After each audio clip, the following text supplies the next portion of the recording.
Oule Lamp by Electrostatic. The Oule Lamp is an oil lamp made of light bulbs from the artist Sergio Silva, who sells them for $650.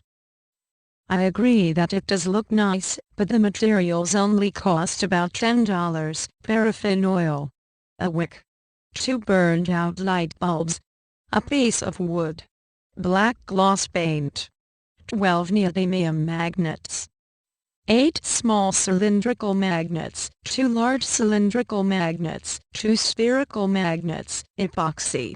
My version of this lamp is slightly cheaper than the original though. The differences are listed on the pictures. Step 1. Hollowing the bulbs.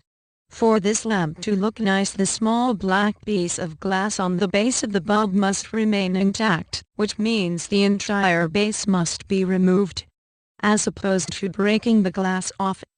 First, remove the small piece of metal on the glass part of the base. It will help to desolder it from the wire inside. The small piece of metal is one of the electrical contacts, the other is the part that's threaded like a screw. With an X-Acto knife or box cutter, carefully pry the base away from the glass. It is attached by some sort of adhesive, but nothing else. Some are attached better than others, and are more difficult to separate. Next, using a screwdriver, carefully break the glass holding the filament. Clean up the sharp edges as best you can. Step 2. Wicks. Go to a local craft store and buy a wick. Make sure that the wick does not have a wire center and is made for an oil lamp. Depending on the width of the wick, you may have to double it like I did. If the wick is too thin, it will not soak up the oil fast enough for a continuous burn. You may discover that the hole in the base is not large enough for the correct diameter wick. If so, you will need to file the hole to make it larger. Attempting to drill it would most likely end with a broken base. Step 3. Reattaching the base.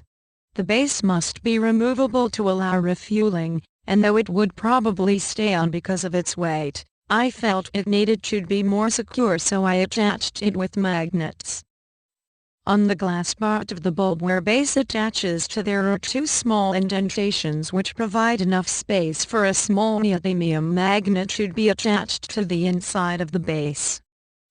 I attached a 1/16 in thick magnet with a diameter of 3/16 into each side of the base using epoxy.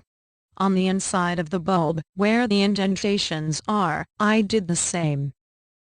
I tried to do this with super glue, but it melted. Step 4. Creating the base for the lamp. The base of the lamp was made from a 0.75 x 5.5 x 24-inch piece of wood. You can really use any size you want, but for the bulbs I was using, I felt this was a good size. After cutting, drill holes for the magnets that will hold your bulbs on. You can put these wherever you want, but I separated my piece of wood into 4 quarters and put the magnets in the center of 2 diagonally opposite quarters. It's easier to look at the picture than figure out the explanation. Because a drill creates a cylindrical hole, cylindrical magnets look the best, and make sure the holes are the right depth, because the magnets are very difficult to remove. Now sand the surfaces, edges, and corners to smooth out and round the piece of wood. Apply a layer of sanding sealer, allow it to dry, and sand again with a very fine grain of sandpaper. Paint with black gloss paint or any other color, and allow to dry. Note: to clean the paintbrush you used for the sanding sealer, use mineral spirits, turpentine, not water. Step 5. Finish it. All that's left to do is place the spherical magnet in the bulb. Fill it with oil. Because of the magnets that hold the base of the bulb on, getting the spherical magnet in can be difficult. To do so easily, place